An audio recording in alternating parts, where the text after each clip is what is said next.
दोस्तों मैं आपके लिए लेके आ गया हूँ BTTH का नेक्स्ट पार्ट और ये वीडियो अब तक की सबसे बेहतरीन वीडियो होगी और बहुत ही ज्यादा मजेदार होगी क्योंकि इस वीडियो में बहुत सारे ऐसे मोमेंट्स है जिसे देखकर आपको गूज बम्स आ जाएंगे। और साथ ही मैं बता दूं इस वीडियो के एंड में आपके लिए एक सरप्राइज भी है, वो सरप्राइज आपको जरूर पसंद आएगा, इसलिए वीडियो को एंड तक जरूर देखिएगा। एपिसोड की शुरुआत उसी सीन से होती है जहां अब प्रोटेक्टर वो ने युनचैन की सोल को एब्सॉर्ब करना शुरू कर दिया था। साथ ही अब प्रोटेक्टर वो युनलैन क्लैन के एल्डर्स की सोल को खींच के एब्सॉर्ब करने लगता है, जो देखकर सभी शॉक रह गए थे। अब इससे यूनियन को गुस्सा आ जाती है और वो प्रोटेक्टर वो पर अटैक करती है, मगर इसका कोई फायदा नहीं था और प्रोटेक्टर वो यूनियन पर अटैक करके उसे थोड़ा इंजर्ड कर देता है। अब प्रोटेक्टर वो ने बहुत सारे एल्डर्स की को एब्सॉर्ब कर लिया था, तो यूनियन युनलैन क्लैन के बचे हुए डिसिपल और चीफ को ऑर्डर देती है कि वो सब मिलकर एक फॉर्मेशन बनाए। अब फौरन सारे डिसिपल्स और एल्डर्स मिलकर यूनियन के साथ में एक फॉर्मेशन क्रिएट करने लगते हैं। तभी प्रोटेक्टर यूनियन को रोकने के लिए उस पर अटैक करता है, लेकिन तभी वहाँ स्पिरिट फ्रैक्टल स्वॉर्ड टेक्निक से अटैक होता है जो प्रोटेक्टर के अटैक को डिस्ट्रॉय कर देती है। और अब यहाँ एंट्री हो गई थी नायान की और उसी ने प्रोटेक्टर के अटैक को डिस्ट्रॉय किया था। नायान प्रोटेक्टर के सारे अटैक्स को डिस्ट्रॉय कर देती है, तो यूनियन कहती है तुम यहाँ क्या कर रही हो, जिस पर नायान कहती है मुझे लड़ाई की आवाज आ रही थी तो मैं फौरन gate of light and death पर ब्रेक थ्रू करने के बाद यहाँ आ गई। अब नायान यूनियन से पूछती है कि यहाँ क्या हो रहा है, जिस पर यूनियन उसे बताती है युनलैन क्लैन तबाह होने के कागार पर है। तभी नायान की नजर युनचैन पर पड़ती है जो अब मर चुका था, जो देखकर नायान के होश उड़ गए थे और उसे समझ नहीं आ रहा था कि ये कैसे हो गया। अब नायान शाओयान को वहाँ देखती है तो उसे लगता है कि ये सब शाओयान ने किया है, जिससे नायान को बहुत गुस्सा आती है और वो शाओयान को मारने चलती है, लेकिन युनयुन उसे रोकते हुए सब बताती है कि मास्टर युनचैन ताकत में भड़क गए थे और उन्हें सही गलत नजर नहीं आ रहा था और उन्होंने शियाओ फैमिली के साथ बहुत गलत किया। युनलैन क्लैन का दुश्मन शाओयान नहीं है बल्कि ये सोल टेम्पल का प्रोटेक्टर है, यही सारी पाप की जड़ है। मुझे इस प्रोटेक्टर से मास्टर युनचैन और बाकी सभी एल्डर्स के जान का बदला लेना ही होगा। नायान मेरी हेल्प करो इस फॉर्मेशन को कंट्रोल करने में। अब नायान भी यूनियन की बात मान जाती है और अब वो भी फॉर्मेशन बनाने में हेल्प करने लगती है, जिससे अब वहाँ clouds and clouds covering the sun formation create हो गया था, जिससे वहाँ कई सारे पोर्टल्स ओपन हो गए थे जिसमें से स्वॉर्ड निकलती है। यूनियन उन सभी स्वॉर्ड को कंट्रोल करके प्रोटेक्टर पर अटैक करती है। यूनियन कह रही थी मैं तुम्हें जहन्नुम पहुँचा दूंगी, लेकिन प्रोटेक्टर का फिलहाल कोई ऐसा मूड नहीं था कि वो जहन्नुम की टिकट करवाए, क्योंकि यूनियन के उस अटैक से उसे कोई भी असर नहीं होता।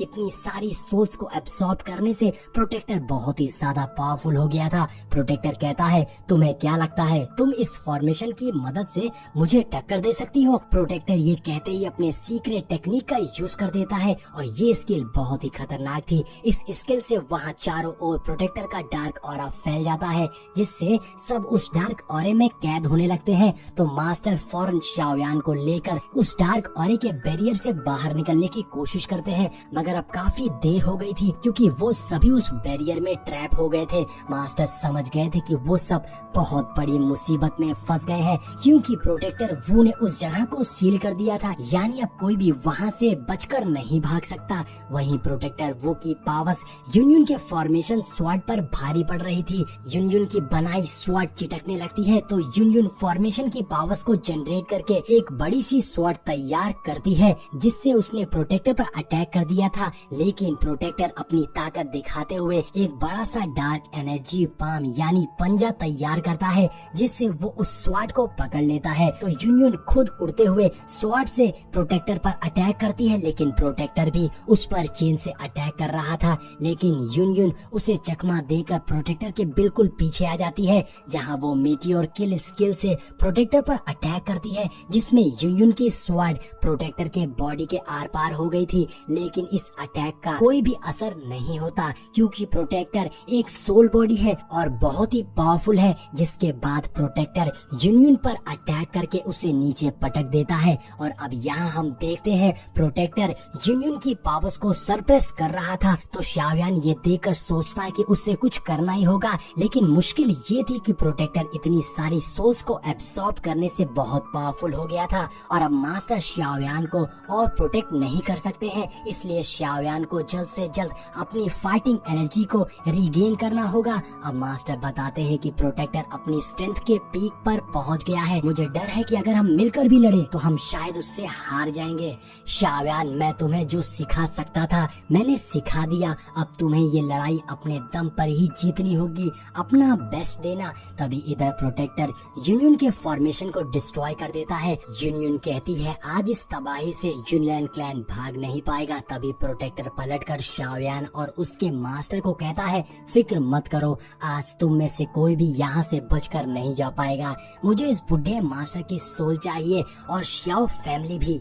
शाओयान जानता था कि प्रोटेक्टर अब इतनी सारी सोल्स को एब्सॉर्ब करने के बाद ये मास्टर से भी ज्यादा स्ट्रांग बन गया है, लेकिन फिर भी शाओयान प्रोटेक्टर से फाइट करने का डिसाइड करता है, मगर मास्टर उसे रोक देते हैं। मास्टर कहते हैं इसे मुझ पर छोड़ दो, तुम आइस एम्परर के पास जाओ। अब शाओयान को मास्टर की फिक्र हो रही थी, लेकिन मास्टर कहते हैं तुम फिक्र मत करो, भले ही प्रोटेक्टर वो की पावर्स बहुत बढ़ गई हो, लेकिन फिर भी मुझे मार पाना आसान नहीं है। ये बोलते ही मास्टर शाओयान को नीचे ढकेल देते हैं आइस एम्परर के पास, लेकिन शाओयान मास्टर को अकेला नहीं छोड़ना चाहता था, इसलिए शाओयान मास्टर की मदद के लिए जाने लगता है। लेकिन आइस एम्परर और रॉयल फैमिली के हेड शाओयान को रोक लेते हैं, क्योंकि अब ये लड़ाई मास्टर और प्रोटेक्टर के बीच की थी। आइस एम्परर शाओयान को कहते हैं क्या तुम अपने मास्टर के इंटेंशन नहीं समझ रहे हो, क्या तुम उन्हें निराश करना चाहते हो। और अब ये सुनकर शाओयान शांत हो जाता है। इधर प्रोटेक्टर और मास्टर आमने सामने थे,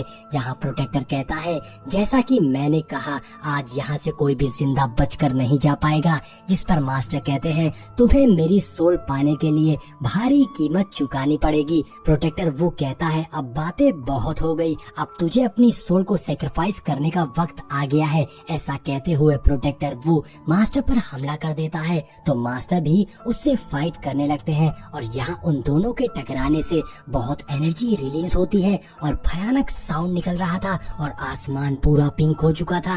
नीचे खड़ा शाओयान मास्टर की मदद करने जाता है, तो आइस एम्परर उसे रोकते हुए कहते हैं शाओयान जल्दबाजी मत करो, तुम्हारे मास्टर तुम्हारे लिए अपनी लाइफ सेक्रीफाइस करने को तैयार है, लेकिन तुम उन्हें निराश कर रहे हो। आइस एम्परर सोच रहे थे मास्टर अपने स्टूडेंट के लिए इतना बड़ा सेक्रीफाइस दे रहे हैं, वहीं शाओयान सोचता है अगर मुझे मास्टर को बचाने के लिए दोबारा से एंग्री बुद्धा लोटस को फॉर्म करना पड़ेगा तो मेरी जान क्यों न चली जाए, मैं पीछे नहीं हटूंगा। वहीं ऊपर मास्टर और प्रोटेक्टर वो के बीच अब तक की सबसे खतरनाक फाइट हो रही थी। इस फाइट से वहाँ भयानक सी साउंड निकलती है, जिससे वहाँ लगी शील्ड बीच में से ही फट जाती है। नीचे खड़े लोग उस साउंड को बर्दाश्त नहीं कर पा रहे थे। ये लड़ाई बहुत ज्यादा डेंजरस होती जा रही थी।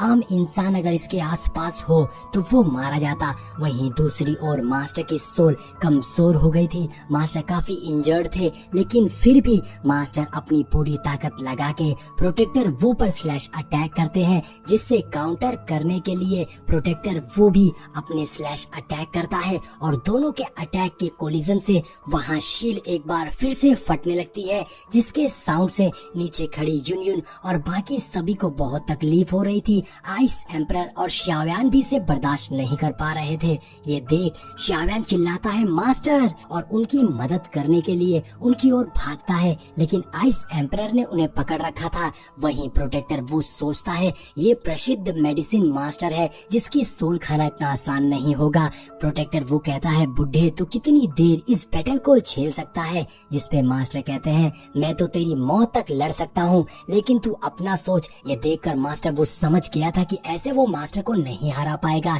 इसलिए पहले वो शाओयान को ही मारना मारना चाहता था। इसलिए प्रोटेक्टर वू तेजी से शाओयान की ओर आता है, जो देखकर मास्टर शाओयान को बचाने के लिए प्रोटेक्टर वू के पीछे भागने लगते हैं। लेकिन प्रोटेक्टर वू ने मास्टर को अपनी चेन से कैद कर लिया था। लेकिन जैसे ही नीचे खड़े आइस एम्परर प्रोटेक्टर वू को अपनी ओर आते देखते हैं, वो तुरंत ही शाओयान को अपने पीछे कर देते हैं और सामने खड़े हो जाते हैं। और बाकी सभी क्लैन लीडर अपनी पावर्स को आइस एम्परर के अंदर ट्रांसफर करने लगे थे, जिससे आइस एम्परर ने वहां पर एक शील्ड क्रिएट कर दिया था, क्योंकि कुछ भी हो वो बस शाओयान को कुछ नहीं होने देंगे। लेकिन प्रोटेक्टर वो अपने स्पिरिचुअल हैंड से आइस एम्परर के बनाए फॉर्मेशन को तोड़ देता है। अब शाओयान का गला पकड़कर उसे मारने ही वाला था कि तभी एक हाथ प्रोटेक्टर वू के हाथ को पीछे कर देता है और यहाँ एंट्री हो गई थी क्वीन मेडुसा की, जो कि शाओयान को पीछे कर उसके सामने खड़ी हो जाती है। जिसे देख प्रोटेक्टर वू कहता है, तुम कौन हो? जिस पर मेडुसा कहती है, शाओयान का भरोसा और शाओयान की जिंदगी मेरी है। और क्वीन मेडुसा की इसी धमाकेदार एंट्री के साथ हमारा ये एपिसोड भी यहीं पर एंड हो जाता है।